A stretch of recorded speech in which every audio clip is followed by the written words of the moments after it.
Stephen Mark didn't turn when the door sealed behind her. The lock mechanism engaged with a soft, final click.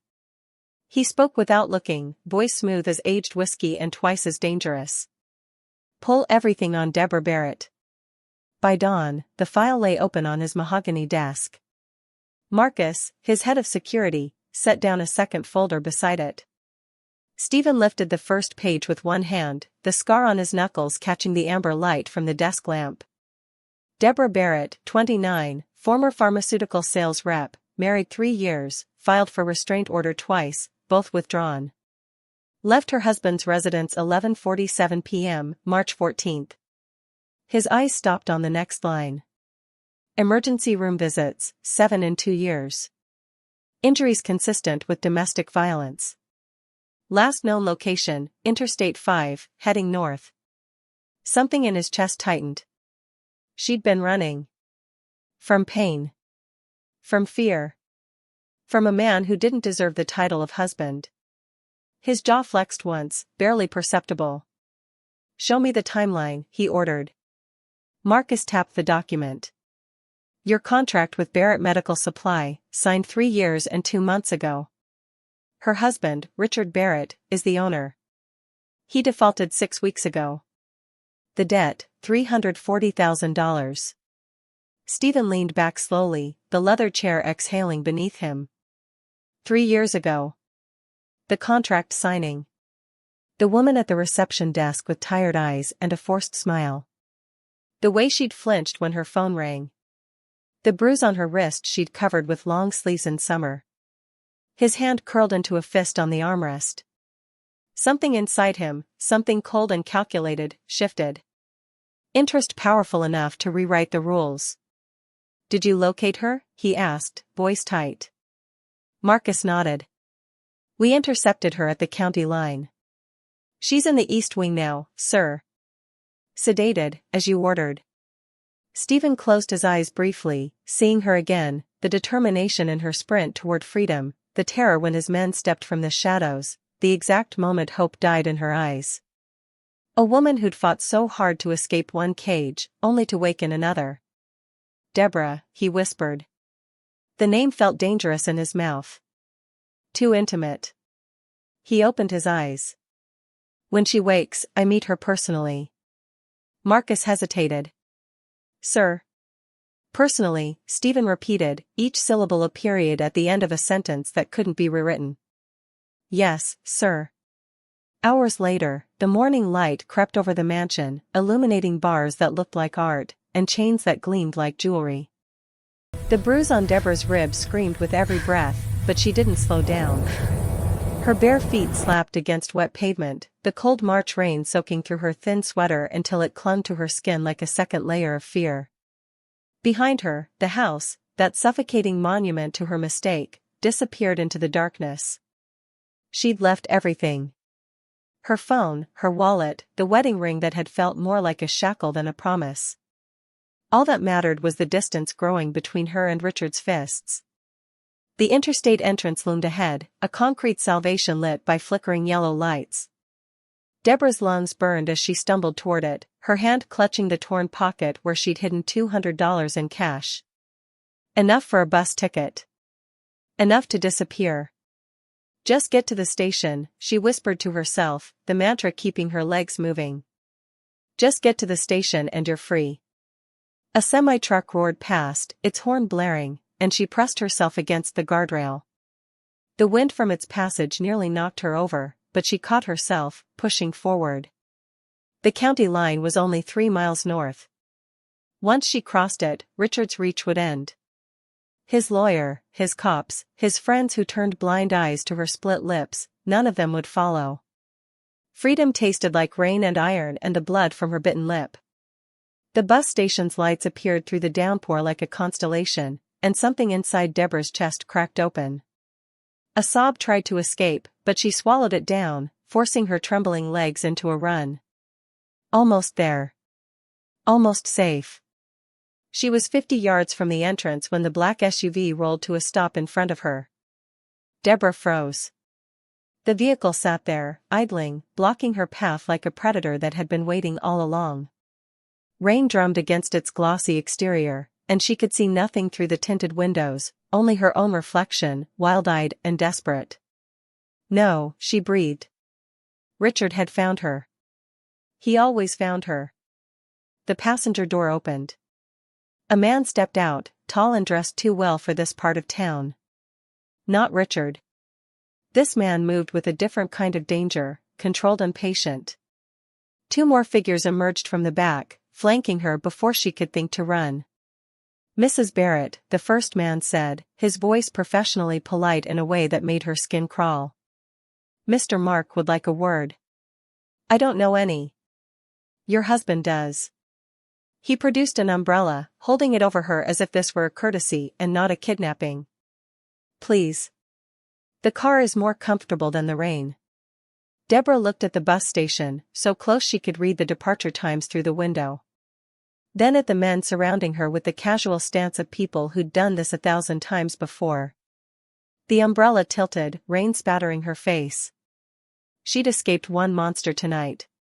She didn't yet know she'd just met something far worse. Deborah woke to silk. Not the scratchy polyester sheets Richard bought in bulk from discount stores, but real silk that whispered against her skin like expensive lies. Her eyes opened slowly, fighting against the fog in her head, and the first thing she saw was a ceiling painted with clouds and golden light, the kind of artistry that belonged in museums, not bedrooms. Panic hit her chest like a fist. She bolted upright, and the room spun. Nausea rolled through her stomach, but she forced it down, taking in her surroundings with the practiced efficiency of someone who'd learned to assess danger quickly. Four-poster bed. Marble floors. Floor-to-ceiling windows draped in velvet the color of old money. A chandelier that probably cost more than her entire marriage. This wasn't Richard's house. This was something else entirely. Deborah swung her legs over the side of the bed and immediately noticed the clothes. Her rain-soaked sweater and jeans were gone, replaced by a silk nightgown she'd never seen before. Her skin went cold. Someone had undressed her. Someone had touched her while she was unconscious. The door across the room was heavy oak, carved with intricate patterns that would have been beautiful if they weren't part of her cage. She ran to it anyway, her bare feet silent on the cold marble, and pulled. Locked. Of course it was locked. You're awake. Deborah spun, her heart slamming against her ribs. A man stood in the doorway of an adjoining room she hadn't noticed, tall, dark suit tailored to perfection, presence filling the space like smoke. He held a crystal glass of amber liquid and studied her with eyes that missed nothing. Who are you? Her voice came out stronger than she felt. Where am I?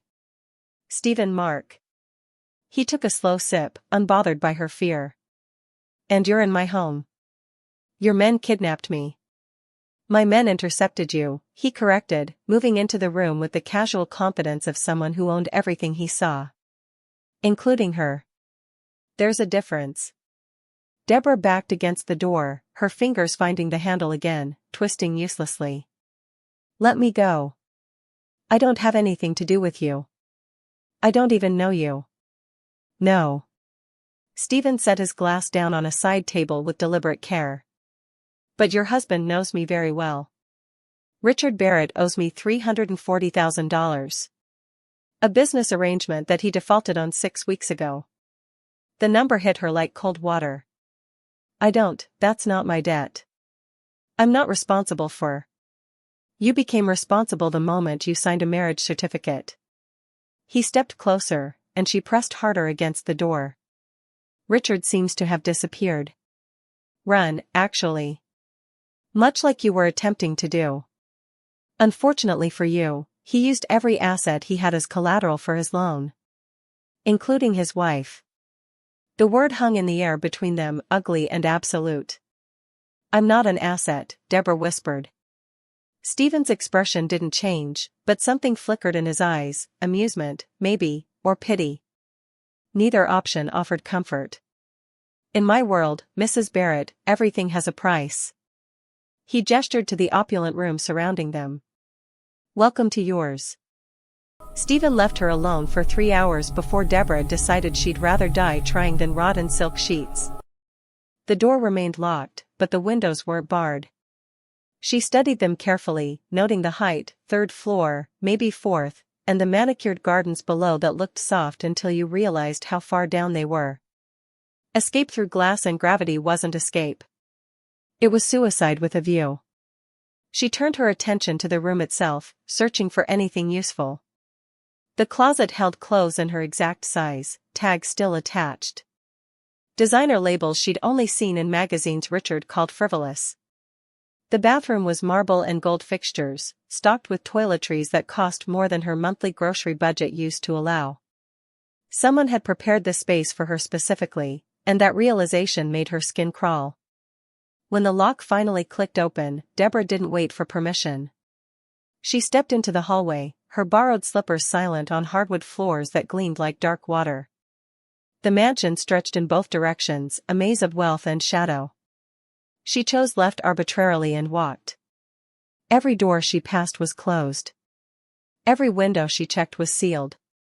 And every 20 feet, she noticed them, small black domes mounted in corners, lenses watching with unblinking patience. Cameras. Dozens of them. She was being observed. Deborah forced herself to keep moving, to look purposeful rather than desperate.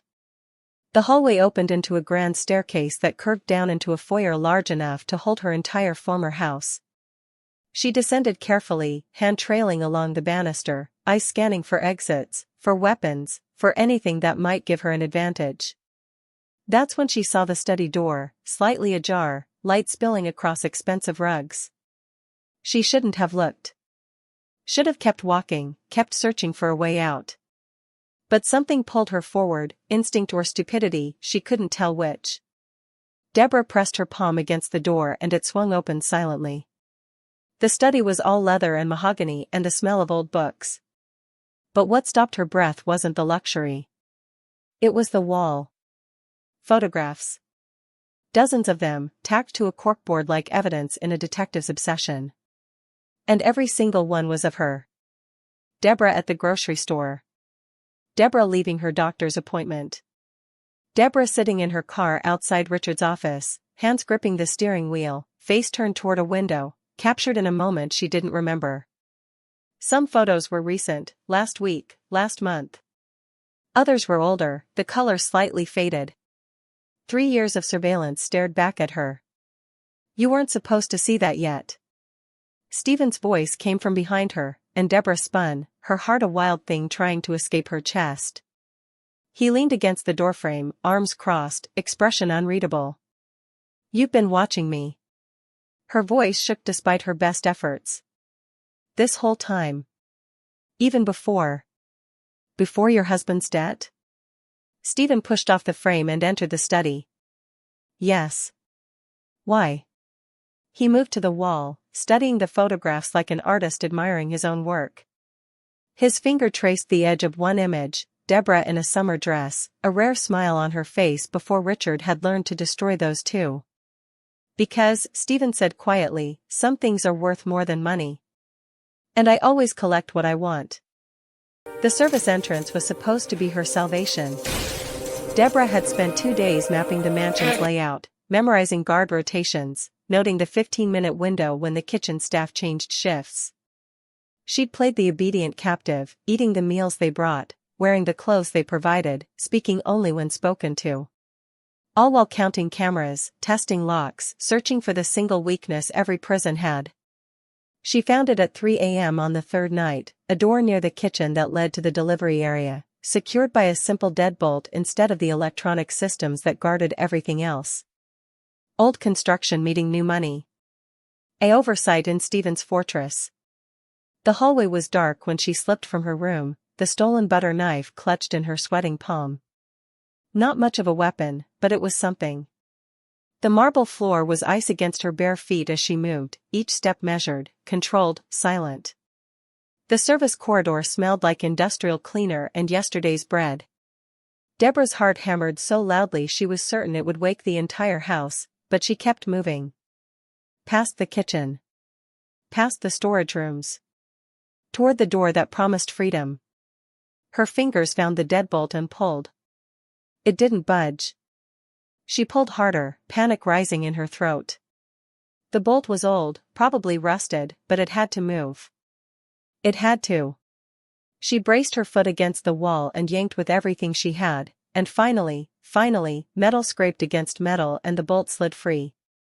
The door opened 6 inches before the chains caught. Deborah stared at them, her mind refusing to process what she was seeing. Heavy iron chains, wrapped through industrial padlocks, securing the door from the inside. New chains. Recently installed. As if someone had known exactly which door she'd choose. No, she whispered, fingers scrabbling at the metal, pulling, twisting, searching for weakness that didn't exist. The chains rattled and screamed, and she didn't care anymore about silence or strategy or playing it smart. She clawed at them until her nails split, until her fingers bled, until the truth carved itself into her bones. There was no way out. Mrs. Barrett. The voice behind her was calm, almost bored. Deborah turned slowly, still pressed against the chained door, and found Marcus watching her with the patient expression of a man who'd seen this exact scene play out before. "How did you?" Her voice cracked. "I checked the rotations. I waited. I was careful." Marcus gestured to the ceiling, where a camera she'd somehow missed stared down with its black, unblinking eye. "Mr. Mark had these entrances reinforced the day you arrived. He predicted you'd try the service areas first. Most do." Most? The word tasted like ash. "You're not the first person to be a guest here, Mrs. Barrett." Marcus stepped closer, and Deborah saw it then, the cold professionalism of someone who'd done this job too many times to count. "Though you are the first Mr. Mark has taken such a personal interest in. He's in his office now, watching. He'd like to see you." Deborah looked at the chains, at her bleeding fingers, at the man blocking her only escape route. Behind her, through the 6-inch gap, she could smell rain and earth and freedom so close it made her want to scream. "Tell him I'll find another way." Marcus almost smiled. "They all say that too." The dinner invitation came on embossed cardstock, slipped under her door like a hotel amenity. "You're cordially invited to dine with Stephen Mark. Tonight, 8 p.m. The East Terrace. Dress provided." Deborah held the card between her bandaged fingers, reading it 3 times as if the words might rearrange themselves into something that made sense. An invitation implied choice. Implied she could refuse. But the dress hanging in her closet, midnight blue silk that would fit her perfectly because everything here fit her perfectly, suggested refusal wasn't really an option. She wore it anyway. Told herself it was strategic, that keeping Stephen comfortable meant keeping herself alive. Told herself the way the fabric felt against her skin had nothing to do with the fact that Richard had never bought her anything that wasn't on clearance. The terrace was lit with strings of warm lights that turned the evening into something from a film she couldn't afford to see. A table set for 2 overlooked gardens that rolled into darkness, and Stephen stood when she approached, pulling out her chair with the practiced grace of someone who'd been taught manners were a form of power. "You came," he said, and there was genuine pleasure in his voice that made her stomach twist. "Did I have a choice?" "Always." Stephen sat across from her, and a server appeared from nowhere with wine the color of blood. "You could have stayed in your room. I would have had dinner sent up." "Then what's the point of the invitation?" "To see if you'd come." He lifted his glass in a small toast. "To see if you were curious." Deborah didn't touch her wine. "Curious about what?" "My captor's dinner conversation?" "Curious about whether I might be more than that." Stephen took a sip, watching her over the rim. "You've been here a week, Deborah. Have I hurt you?" "You don't have to hit someone to hurt them." "No," he agreed quietly. "You don't. But I haven't done that either. I haven't raised my voice. Haven't made threats. Haven't touched you without permission." He set down his glass. "I've given you space, books, comfort. Things your husband never provided. Things I never asked for. Because you stopped asking for anything years ago." The words landed soft but precise, a scalpel finding exactly where she'd buried the wound. Richard trained you not to want. Not to need. Not to take up space or have opinions or expect basic human decency. Deborah's hands clenched in her lap. You don't know anything about my marriage. I know he made you small. Stephen leaned forward slightly, and the lights caught the intensity in his eyes. I know you used to paint. Watercolors. You'd set up in the park on Sunday mornings before you met him. I know you stopped 6 months after the wedding because Richard said it was a waste of time. Said you weren't good enough to justify the expense of supplies. Her breath caught. She'd forgotten about the painting. Had buried it so deep under Richard's criticisms that it felt like someone else's memory. How do you? Because I pay attention. His voice dropped lower, intimate. I've watched you for 3 years, Deborah. Not just surveillance footage. I've learned you. The way you bite your lower lip when you're thinking. How you take your coffee, 2 sugars, extra cream. That you read the endings of books first when you're anxious. That you hum when you think no one's listening. The server returned with plates of food that looked like art, but Deborah couldn't focus on anything except the terrifying accuracy of Stephen's observations. He knew her. Really knew her. In ways Richard never had, never bothered to. This is still manipulation, she whispered. Is it manipulation to see someone? Stephen asked. To notice what makes them happy. To want to give them the things they've been denied? Yes, when you're holding them prisoner. Then let me ask you something. He stood, moving to the terrace railing, hands in his pockets as he stared out at the darkness. If I wasn't, would you want this? Dinner on a terrace. Someone who knows how you take your coffee. A man who thinks your dreams matter. Deborah's throat tightened because the answer was yes. God help her, the answer was yes. She'd spent 3 years begging Richard to notice her, to care, to see her as more than a possession to be managed. And here was Stephen Mark, criminal, kidnapper, the man keeping her locked in luxury, offering exactly what she'd starved for. You can't buy me with attention, she said, but her voice lacked conviction. Stephen turned back to face her, and something in his expression made her chest ache. I'm not trying to buy you, Deborah. I'm trying to show you what you deserve. What you should have had all along. Why? The question came out raw. Why do you care? He was quiet for a long moment, the lights casting shadows across his face. Because 3 years ago, I watched you smile at a stranger who dropped his wallet. You were late for work, had a black eye you'd covered with makeup, and you still stopped. Still helped. Still had kindness left in you despite everything Richard had done. Stephen's jaw tightened. And I thought, anyone who can survive that much and still be good deserves better than what they have. Deborah felt something crack inside her chest. So you decided to collect me? To add me to your empire? I decided to give you a choice Richard never did.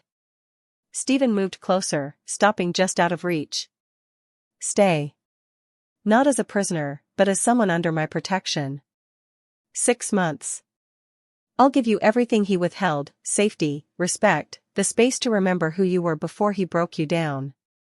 And when the time is up, you walk away with enough money to start over anywhere you want.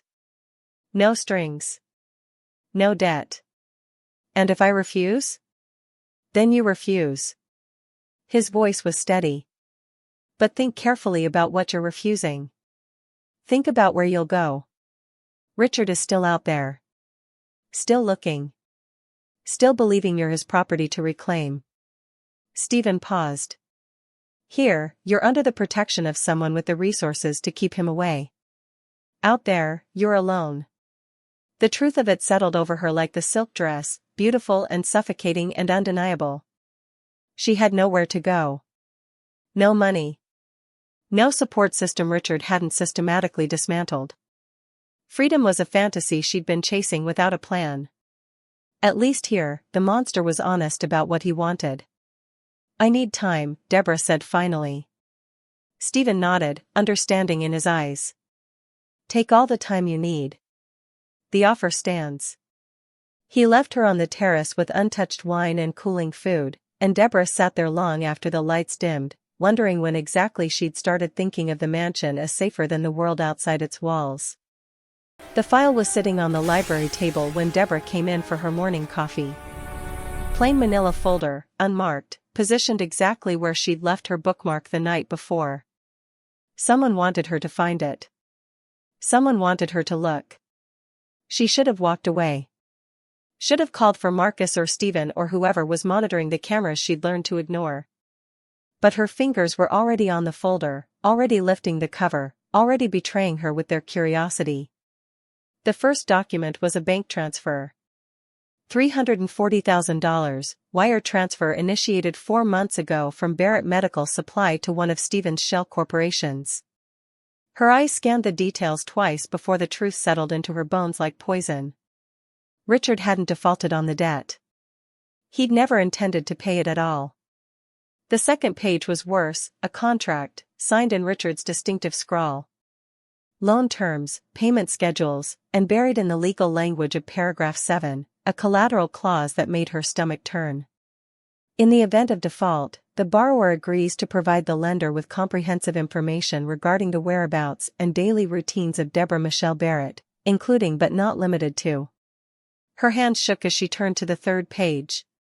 Surveillance photos she recognized from Stephen's wall, but these were different. These had timestamps, locations, notes scribbled in Richard's handwriting. Grocery store, Thursdays 2 p.m. Where's the gray coat? Always alone. Doctor's office, first Monday of month. Vulnerable. He'd been documenting her. Packaging her. Preparing her for delivery like merchandise he'd already sold. The coffee mug slipped from her other hand, shattering against the hardwood floor. Deborah barely heard it. She was too busy reading the email exchange, dated 2 weeks before her escape. From R. Barrett, she's planning to leave. Found bus schedules hidden in the bathroom. Need to move up the timeline. 2. R. Barrett understood. My men will be ready. Does she have family who might interfere? From R. Barrett, no one. I made sure of that years ago. She's isolated. Easy pickup. Just make sure the payment clears first. 2. R. Barrett, Mr. Mark doesn't pay for damaged goods. If she's bruised again, the deal is off. From R. Barrett, she won't be. I'll keep my hands clean until the transfer. After that, she's your problem. The words blurred as tears Deborah refused to shed burned behind her eyes. Richard hadn't been looking for her after she ran.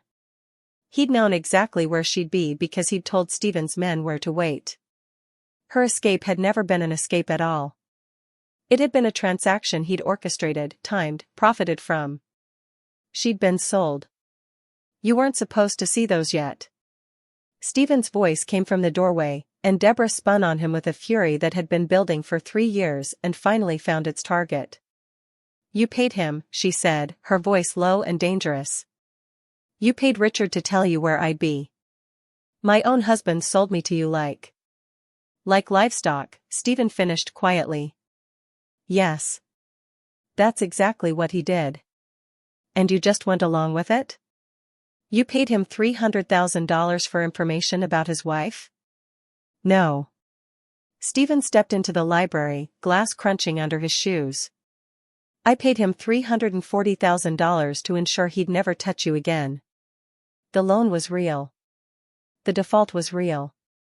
But the collateral clause was my addition, drafted by my lawyers, designed to give me legal leverage to remove you from his house. Deborah stared at him. What? I watched him break you for 3 years, Deborah. Stephen's voice was controlled, but something dark moved beneath it. I watched him isolate you, diminish you, put you in the hospital 7 times with injuries he caused and lies he told. I couldn't intervene without cause. Couldn't protect you without reason. So I created one. You orchestrated this entire thing. Her breath came faster. The loan, the debt, I gave him enough rope to hang himself. Stephen moved closer, and she didn't back away. Richard took the money, signed the contract, and sold you out the moment it became convenient. I didn't make him do that. I just provided the opportunity for him to show exactly what kind of man he is. You're lying. Read the dates. Stephen gestured to the file. The loan was 4 months ago. The surveillance request was 2 weeks ago. I've been watching you for 3 years, but he's the one who monetized it. He's the one who turned his wife into a commodity. Deborah looked down at the papers again, at Richard's handwriting documenting her vulnerabilities like a hunter noting the weak points in prey. The grocery store where she felt safe. The doctor who'd started asking too many questions. The exact moment she was most alone. Her husband had mapped her life not to protect her, but to deliver her. Why show me this? Her voice cracked. Why now? Because you needed to stop seeing me as the villain of your story. Stephen's expression was unreadable. Richard destroyed you slowly, methodically, over years. I removed you from that situation using the only language men like him understand, money and contracts and the threat of consequences. You can hate me for the method, but don't confuse me with him. You still kidnapped me. I extracted you, he corrected. There's a difference. Deborah wanted to argue, wanted to rage against the manipulation and the arrogance and the way Stephen had inserted himself into her life without permission. But she couldn't stop staring at Richard's emails, at the casual cruelty of after that, she's your problem.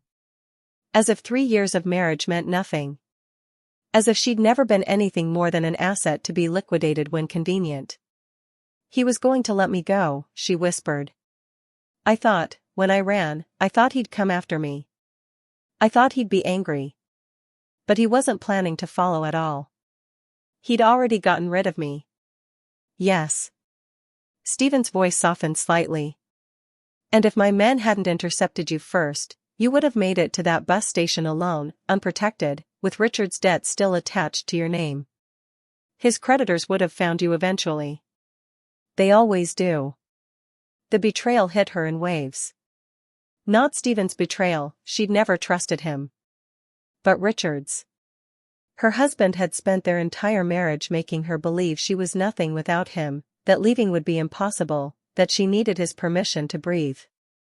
And all along, he'd been planning to dispose of her the moment she became more liability than asset.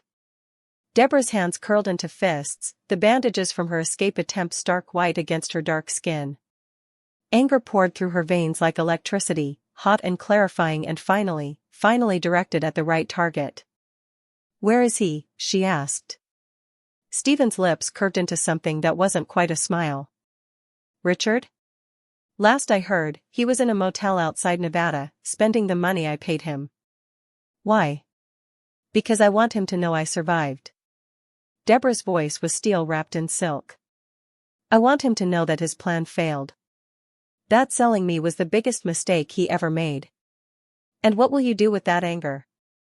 She met Stephen's eyes, and for the first time since waking in the mansion, she felt something other than fear. I'll learn. Everything you know. Everything that makes men like Richard think they can own people. And then I'll make sure he never owns anything again. Stephen studied her for a long moment, and something like approval flickered across his face. Now you're starting to understand. Understand what? Why I chose you. He moved to the shattered coffee mug and crouched, picking up the pieces with careful precision. Anyone can be a victim, Deborah. But it takes someone special to decide they'd rather be a weapon. She didn't argue. Couldn't argue. Because standing in that library, holding evidence of her husband's betrayal, Deborah realized Stephen was right about one thing. She was done being the thing people used. It was time to learn how to use them back. Deborah started paying attention to the things she'd been trained to ignore. The guards rotated every 8 hours, but Marcus worked 16-hour shifts on Tuesdays and Thursdays. Stephen took calls in his office between 6 and 7 a.m., door closed, voice low enough that she couldn't hear words but could track the rhythm of negotiation versus command.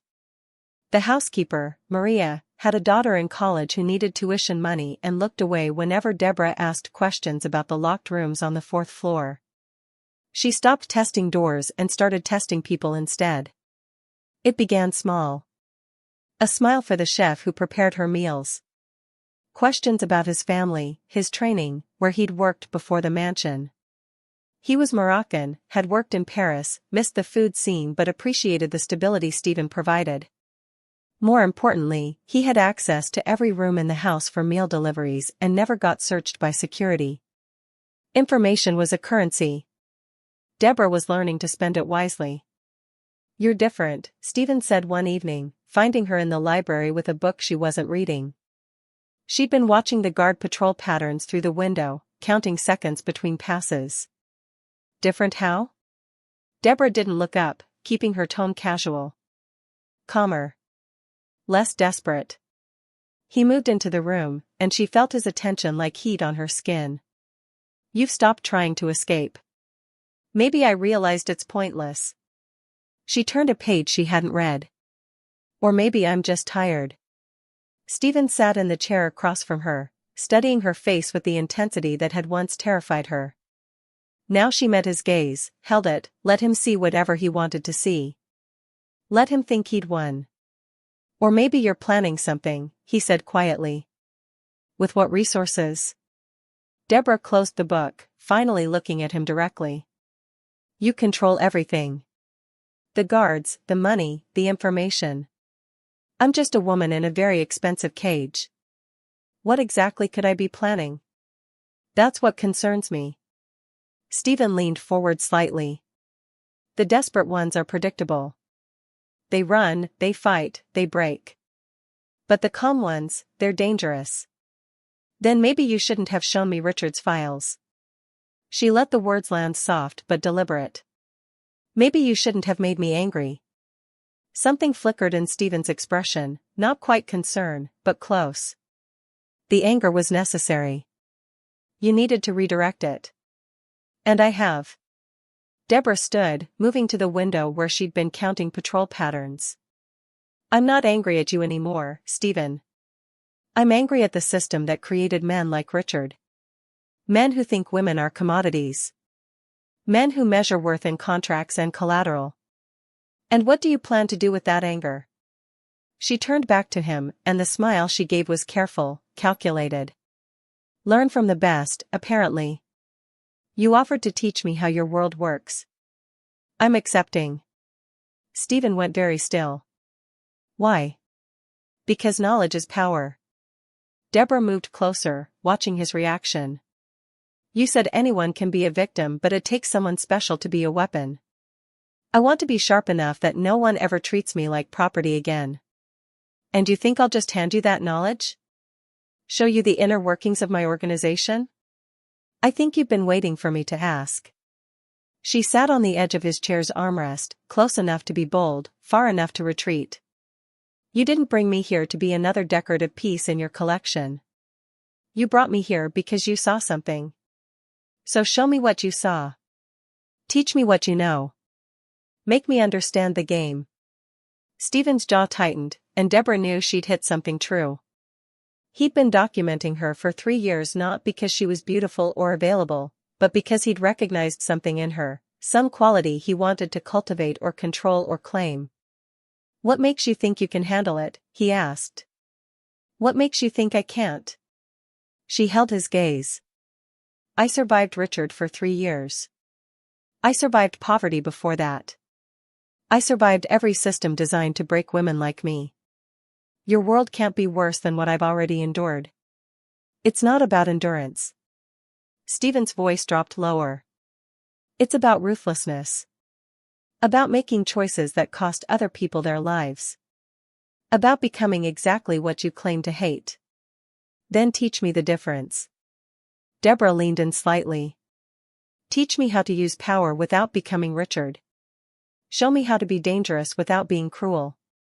The silence stretched between them, heavy with implications. Stephen was weighing her, calculating her worth, deciding if she was investment or liability. Deborah kept her expression neutral, waiting, playing the long game she'd only just begun to understand. "All right," Stephen said finally. "But understand this, once you learn how this world works, you can't unlearn it. Once you see how power moves, you'll never be innocent again. I stopped being innocent the first time Richard's fist connected with my face. Deborah stood, smoothing her dress. I'm not asking for innocence. I'm asking for leverage. Stephen almost smiled. You start tomorrow. 6 a.m. My office. Don't be late. He left her in the library, and Deborah waited until his footsteps faded before letting out the breath she'd been holding. Her hands were shaking, but not from fear. From excitement. From the thrill of the con working exactly as she'd planned. Stephen thought he was teaching her. Thought he was shaping her into something useful. But Deborah had different intentions. Every piece of information he shared would be a tool. Every operational detail would be a potential weapon. Every moment in his office would be a chance to find the weakness in his fortress. She moved to the desk where she'd been keeping notes, innocent things, journal entries about her feelings, her adjustment to the mansion, her gratitude for Stephen's protection. Nothing that would raise suspicion if someone read them. But written in the margins, invisible unless you knew to look, were the real notes. Guard rotations. Security protocols. Names of Stephen's associates and the grudges they held. The floor plan she'd been mapping, room by room, conversation by conversation. The chef's daughter who needed money. Marcus's habit of leaving his radio unattended during smoke breaks. Maria's fear of her employer's temper that could be exploited with the right pressure. Stephen had spent 3 years learning her. Now it was her turn. Deborah picked up her pen and added a new entry to the visible journal, writing in the careful script of a woman adjusting to captivity. Stephen has agreed to teach me about his business. I'm grateful for the opportunity to understand his world. Maybe if I learn enough, I can be useful. Maybe if I prove my worth, he'll trust me. Maybe trust is the first step toward freedom. Then, in the margin, in letters so small they looked like decorative flourishes, 6 a.m. meetings. Office 3rd floor. 20 minutes before guards change. Window faces east. Blind spot and surveillance 6:03 to 6:07 a.m. She closed the journal and placed it exactly where Stephen's people would find it during their routine searches of her room. Let them read her gratitude. Let them report her compliance. Let them all think she was learning to be Stephen's weapon.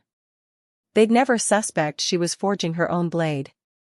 Richard came on a Tuesday, drunk and entitled and convinced the money he'd been paid meant nothing.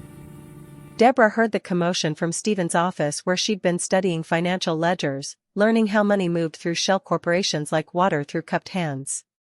Shouting from the foyer. Marcus's calm voice escalating.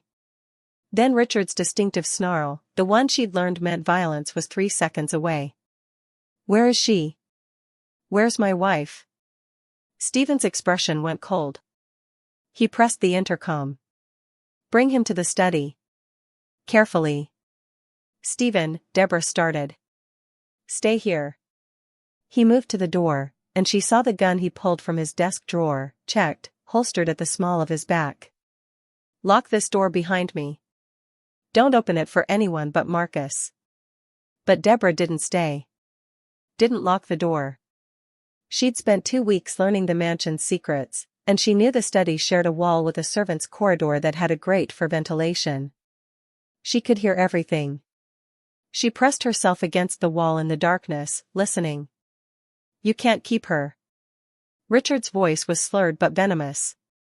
That's my wife. I have legal rights. You have receipts. Stephen's voice was ice. You sold those rights for $340,000. Money you've already spent, from what I understand. That was business. This is different. Deborah, she needs me. She doesn't know how to survive without me. Deborah's hands curled into fists. 2 weeks ago, those words would have hurt. Now they just made her angry. She's been surviving quite well, Stephen said. Better, in fact, than when she was with you. Let me see her. Let me talk to her. She'll come back. She always comes back. No. The word hung in the air, absolute. You can't do this, Richard snarled. I'll go to the police. I'll tell them you kidnapped her, that you're holding her against her will. Please do. Stephen's tone shifted, dangerous. Explain to the police how you sold your wife's location to a known criminal. How you documented her vulnerabilities and monetized her trauma. I have the contracts, Richard. I have your emails. Every word you wrote, every transaction you made. Who do you think they'll arrest? Silence. Then Richard's voice, smaller, desperate. I just want what's mine. She was never yours. The sound of a scuffle. Richard lunging, probably. Marcus intervening. Then Richard's scream, sharp and cut short. Deborah moved before she could think. Down the corridor, through the kitchen, grabbing the chef's knife from the counter where he'd been preparing dinner. 8 inches of German steel, perfectly balanced, sharp enough to part silk. She entered the study through the main door. Richard was on his knees, Marcus's arm around his throat. Stephen stood over him, gun in hand but not aimed. And all 3 men turned when Deborah walked in, knife gleaming in the lamplight. Deborah, Richard gasped. Baby, please. Tell them. Tell them you want to come home. She looked at her husband, at the man who'd broken her ribs and sold her freedom and still believed he had the right to call her baby. Looked at Stephen, who'd bought her like property but taught her how to think like a predator. Looked at the knife in her hand and realized she didn't need either of them to save her. I'm not going anywhere with you, Deborah said, her voice steady. Not now. Not ever. You don't mean that. I do. She stepped closer, and Richard flinched. Good. Let him fear her for once. You sold me, Richard. Documented me like inventory. Traded me for money you couldn't keep. You gave up every right to call me yours. Stephen put you up to this. He's manipulating you. No. Deborah's grip tightened on the knife. You manipulated me. For 3 years, you made me believe I was nothing without you. That I was too weak, too stupid, too broken to survive alone. But I'm still here. And you're the one on your knees. She looked at Stephen. Let him go. Stephen raised an eyebrow. Deborah. Let him go, she repeated. I want him to leave here knowing exactly what he lost. Knowing that his biggest mistake wasn't selling me. It was teaching me to stop being afraid. Stephen nodded once. Marcus released Richard, who collapsed forward, gasping. Get out, Deborah said. And if you ever come back, if you ever try to find me again, I promise you won't leave on your feet. Richard scrambled up, eyes wild, looking between Deborah and the knife and the 2 men who'd made it clear he had no power here.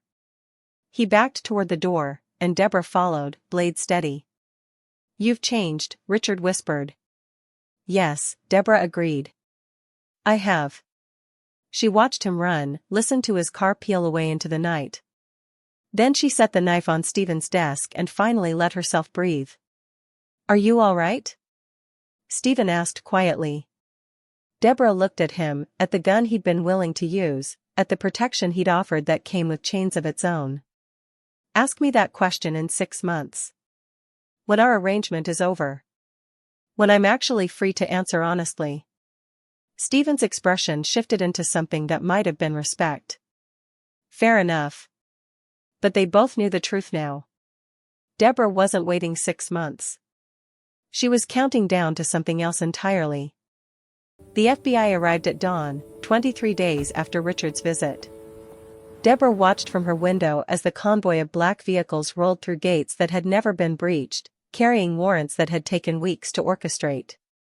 She'd been the one to make the call, using the burner phone she'd convinced the chef to buy with money she'd skimmed from household accounts. She'd been the one to provide the evidence, financial records she'd photographed during those early morning sessions in Stephen's office, guard schedules, shipping manifests for cargo that was decidedly not medical supplies. Stephen had taught her how power moved. He'd shown her the machinery of his empire, confident she was learning to serve it. He'd never considered she might learn to dismantle it instead. She found him in the study where Richard had knelt, where she'd held the knife, where everything had changed. He was standing at the window, hands in his pockets, watching federal agents swarm his property with the calm of someone who'd always known this day would come. "You're very good," Stephen said without turning. "I didn't see it until last night, when Marcus found the photographs missing. Even then, I thought perhaps we'd been hacked. It didn't occur to me that you'd played me from the beginning." "Not the beginning." Deborah moved into the room, no longer afraid of closed doors or the man who'd kept her behind them. "The beginning was survival. The middle was strategy. The end is justice." "Justice." He turned to face her, and there was something like admiration in his eyes. "Is that what you call it? Sending me to prison for crimes you benefited from? You lived in luxury here, Deborah. Ate food purchased with dirty money. Wore clothes bought with blood." "I was collateral," she corrected. "There's a difference between benefiting and being used as leverage. The FBI won't see it that way. You'll be questioned. Investigated. Your connection to me will follow you. Let it." Deborah pulled an envelope from her pocket, the one Marcus had delivered that morning before he'd quietly disappeared. Rats always knew when to abandon ship. "Your lawyer prepared this 3 weeks ago. Immunity agreement. My testimony in exchange for witness protection. A new name, new city, enough money to start over. You signed it yourself." Stephen's jaw tightened. "I signed that as insurance. In case someone tried to use you against me. I never thought that I'd use it myself." She set the envelope on his desk. "You taught me that everything is leverage, Stephen. You showed me how to recognize value and exploit it. I'm just applying the lessons. I protected you. You collected me." Deborah's voice was steady, final. "You made me believe I was choosing to stay when really you'd just designed a prettier cage than Richard's. But the difference between you and him is that you gave me the tools to pick the lock. You showed me how your world works. And now I'm dismantling it, piece by piece, starting with you." Stephen was quiet for a long moment, studying her face like he was memorizing it. "What happens to you now?" "I disappear. New identity, new life. Somewhere you'll never find me." Deborah moved toward the door, then paused. "For what it's worth, you were right about one thing. I did need to learn how to be dangerous. I just didn't need to become you to do it." "Deborah." Stephen's voice stopped her at the threshold. "In another life, if we'd met differently." "We didn't." She cut him off. "In this life, you bought me from my husband and kept me in a mansion I couldn't leave. That's the only story we have. Don't try to rewrite it now." She left him standing in the study, surrounded by the empire he'd built and she'd helped destroy. Marcus was already in custody. The chef had vanished. Maria was cooperating with investigators, her daughter's tuition guaranteed by the prosecution in exchange for testimony. Everyone had a price. Stephen had taught her that. He just hadn't realized she'd learned to pay it. The federal agent waiting in the foyer was young, professional, holding papers that would erase Deborah Barrett from existence and create someone new. Someone without a history of abuse or captivity or revenge. Someone who could walk into a fresh start without looking over her shoulder. "Mrs. Barrett? We're ready when you are." Deborah looked back at the mansion one last time, at the library where she'd learned to read between lies, at the study where she'd held a knife and meant it, at the bedroom where she'd woken in silk and terror and slowly, carefully, began to plot her own salvation. The gates were open. The chains were gone. Stephen's empire was falling in real time, federal agents cataloging evidence in every room where she'd once been trapped. She walked through the foyer, past the guards in handcuffs, past the doors that had kept her prisoner, past the life she'd been forced into and the man who'd thought he could mold her into something useful. The morning air hit her face like baptism, cold, clean, hers. No husband waiting to reclaim her. No captor offering protection at the price of her soul. No one watching through cameras or documenting her movements or deciding what she was worth. Deborah Barrett stepped into the FBI vehicle, and when she looked back at the mansion, she didn't see a prison anymore. She saw a crime scene. Evidence of what happened when powerful men mistook survival for submission, when they confused adaptation with surrender. Stephen had wanted to teach her how to be a weapon. She'd learned. And then she'd turned the blade on him. The car pulled away from the estate, from the gates that had held her, from the life she'd never chosen. And for the first time in 4 years, first with Richard, then with Stephen, Deborah was alone. Truly, completely, finally alone. And it felt like freedom.